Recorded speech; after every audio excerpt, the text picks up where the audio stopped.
ഷെൽസിലെ ആദ്യത്തെ ട്യൂട്ടോറിയൽ വീഡിയോയിൽ ഇന്ന് നമ്മൾ ഫോട്ടോഷോപ്പ് CS3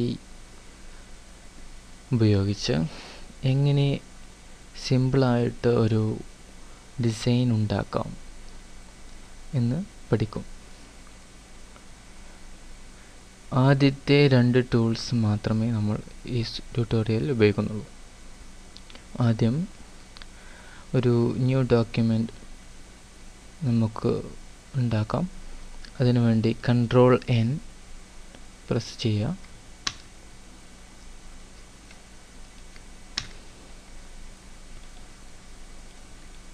ഇവിടെ നമ്മൾ ഡോക്യുമെൻറ്റിന് പേര് കൊടുക്കാം.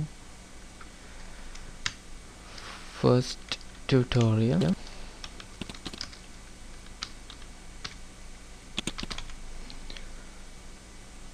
നമ്മൾ പ്രീസെറ്റ്സ് ആയിട്ട് ഉപയോഗിക്കാവുന്നത് ഫിലിം ആൻഡ് വീഡിയോയിൽ ഇവിടെ ഒരു HD 720p സ്ക്രീൻ റെസൊല്യൂഷനിൽ ഒരു 300 റെസൊല്യൂഷനിൽ നമ്മൾ ഒരു ഡോക്യുമെൻ്റ് ഉണ്ടാക്കുന്നു. ഡോക്യുമെൻ്റ് ഓക്കെയാണ്. ഇവിടെ ഡബിൾ ക്ലിക്ക് ചെയ്ത് കഴിഞ്ഞാൽ ഡോക്യുമെൻ്റ് സൂമായി. നമ്മൾ അടുത്തായിട്ടൊരു ന്യൂ ലെയർ ക്രിയേറ്റ് ചെയ്യാൻ പോവുകയാണ്. അതിനുവേണ്ടി Ctrl+Shift+N പ്രസ് ചെയ്ത ശേഷം നമുക്ക് അതിന് പേര് കൊടുക്കാവുന്നതാണ്. അപ്പോൾ നമ്മൾ ഈ ഷേപ്പ് എന്ന ലെയർ ഇവിടെ ക്രിയേറ്റ് ചെയ്തിരിക്കുന്നു. നമ്മൾ യൂസ് ചെയ്യാൻ പോകുന്ന ടൂൾ റെക്റ്റാങ്കുലർ മാർക്യൂ ടൂളാണ്. കീബോർഡിൽ M പ്രസ് ചെയ്താൽ റെക്റ്റാങ്കുലർ മാർക്യൂ ടൂൾ കിട്ടുന്നതാണ്. മൗസ് ഉപയോഗിച്ച് ജസ്റ്റ് ഡ്രാഗ് ചെയ്യുക. അടുത്തതായി ഈ സെലക്ഷനിൽ കളർ ഫിൽ ചെയ്യുന്നതിന് Alt+Delete അല്ലെങ്കിൽ Ctrl+Delete. ഇവിടെ ഫോർഗ്രൗണ്ട് കളർ, ബാക്ക്ഗ്രൗണ്ട് കളർ എന്നിവ ഫിൽ ചെയ്യുന്നതിന് വേണ്ടിയിട്ടാണ് Alt+Delete അല്ലെങ്കിൽ Ctrl+Delete നമ്മൾ യൂസ് ചെയ്യണം. ഫിൽ ചെയ്തതിന് ശേഷം സെലക്ഷൻ ഒഴിവാക്കുന്നതിന് Ctrl+D പ്രസ് ചെയ്യുക. കീബോർഡിൽ V അമർത്തി കഴിഞ്ഞാൽ നമുക്ക് പിക്ക് ടൂൾ ലഭിക്കുന്നതാണ്. അടുത്തതായി നമ്മൾ വീണ്ടും മാർക്യൂ ടൂൾ എടുത്ത് ഇവിടെ നോക്കുക. നമ്മളിപ്പോൾ ന്യൂ സെലക്ഷൻ എന്ന ഓപ്ഷനിലാണ്. മാർക്യൂ ടൂളിൻ്റെ ന്യൂ സെലക്ഷൻ എന്ന ഓപ്ഷനിലാണ് നമ്മളുള്ളത്. ജസ്റ്റ് സെലക്ട് ചെയ്തതിന് ശേഷം കീബോർഡിൽ ഡിലീറ്റ് പ്രസ് ചെയ്യുക. റാൻഡം ആയിട്ട് ഇങ്ങനെ വരച്ചതിന് ശേഷം ഡിലീറ്റ് ബട്ടൺ പ്രസ് ചെയ്യുക.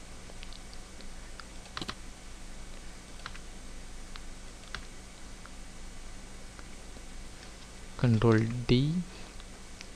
ഇപ്പോൾ ഒരു ഷേപ്പ് ഡിസൈൻ നമുക്ക് കിട്ടിക്കഴിഞ്ഞു. വളരെ ഈസിയായി വളരെ എളുപ്പത്തിൽ ഉണ്ടാക്കാവുന്ന ഒരു ഡിസൈൻ നമ്മൾ ചെയ്തു. ഇനി മാർക്യൂ ടൂളിൻ്റെ ബാക്കി ഓപ്ഷൻസ് കൂടി നോക്കാം.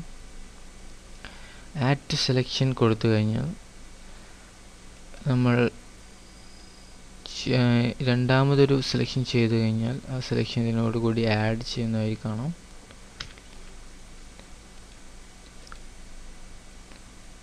ഈ എല്ലാ സെലക്ഷനും അവിടെ നിലനിൽക്കുന്നതായിട്ട് കാണാം. അതുപോലെ സബ്സ്ട്രാക്ട് ഫ്രം സെലക്ഷൻ യൂസ് ചെയ്ത് കഴിഞ്ഞാൽ ആദ്യം ചെയ്ത സെലക്ഷനിൽ നിന്ന് പിന്നീടുള്ള സെലക്ഷൻ ഒഴിവാകുന്നതായിട്ട് കാണാം.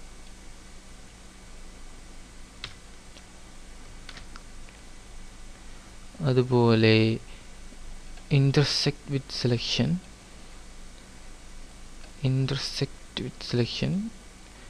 subtract from selection direct opposite ആയിട്ട് ഉള്ളൊരു ഓപ്ഷനാണ്.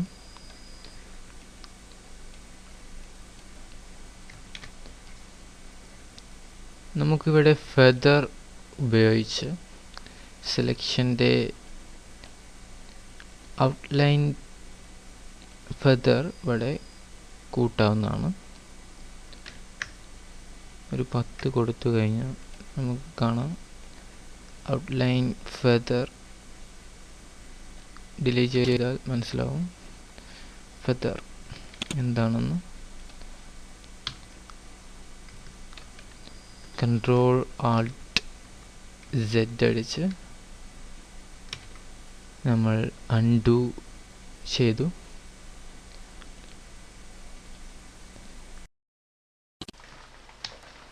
നമ്മൾ അടുത്തതായി സ്റ്റൈൽ എന്ന ഓപ്ഷൻ എന്താണെന്ന് നോക്കാം.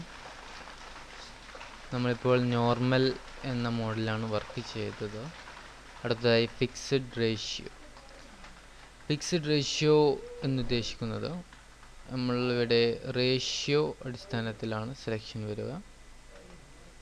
1:1 എന്ന റേഷ്യോ കൊടുത്തു കഴിഞ്ഞാൽ നമ്മുടെ സെലക്ഷൻ ഏത് സൈസിലായിരുന്നാലും ആ ഒരു റേഷ്യോയിലായിരിക്കും സെലക്ഷൻ വരിക.